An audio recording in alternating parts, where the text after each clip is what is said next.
필요한 단백질량을 음식으로 모두 채운다는 것은 현실적으로 어렵습니다. 이 발효 유청 단백질을 먹으면 하루에 필요한 단백질량은 채우고 근육을 채우는 데 도움을 줄 수 있는 거 맞죠? 맞습니다.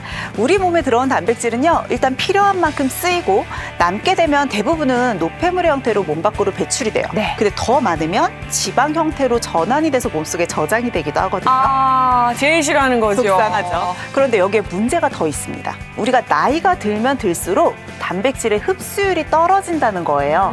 그런데 이때 도움을 줄 수 있는 것이 바로 발효유청 단백질이라는 거죠.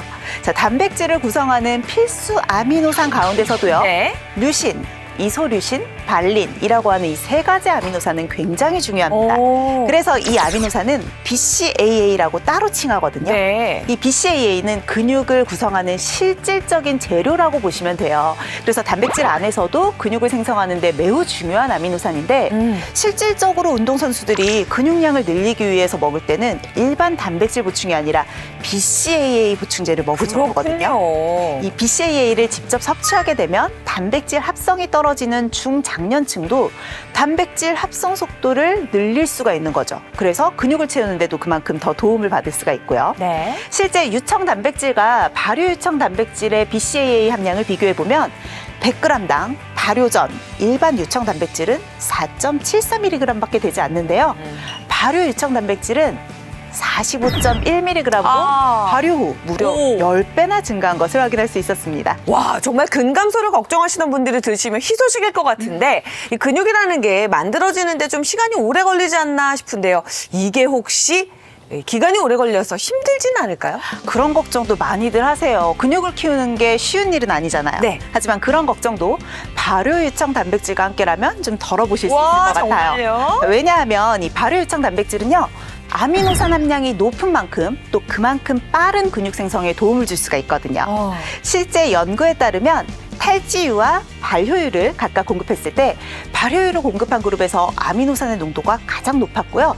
단백질의 합성 역시 가장 빠른 것으로 나타났습니다. 즉 발효 과정을 거쳤을 때 가장 빠르게 단백질이 합성되고 근육 형성에도 긍정적인 영향을 미칠 수 있다는 거죠. 실제 성인 남성 48명에게 8주 동안 발효유청 단백질을 섭취하게 한 결과 골격근량이 증가한 건 물론이고요. 전반적인 근육량이 늘어나면서 우와. 팔과 허벅지 둘레가 늘어난 걸 확인할 수 있었고요. 또 근력의 중요한 지표가 악력이거든요. 자, 이 악력 역시 유청 단백질에 비해 발효 유청 단백질을 섭취했을 때 더욱 증가한 것으로 나타났습니다. 야, 근육을 채우는 데 도움을 주는데 그 속도까지 빠르게 도와준다고 하니까 너무 기특한데요. 야, 아까 우리가 균형 능력을 좀 평가해 봤잖아요.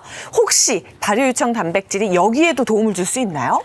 저희 생존한 식구들이 좀 균형 능력이 떨어지더라고요.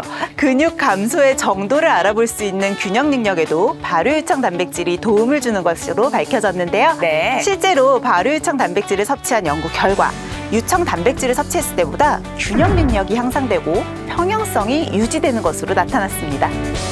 생존왕의 근육 건강 비법. 발효 유청 단백질이 근육 생성에 도움을 주었다.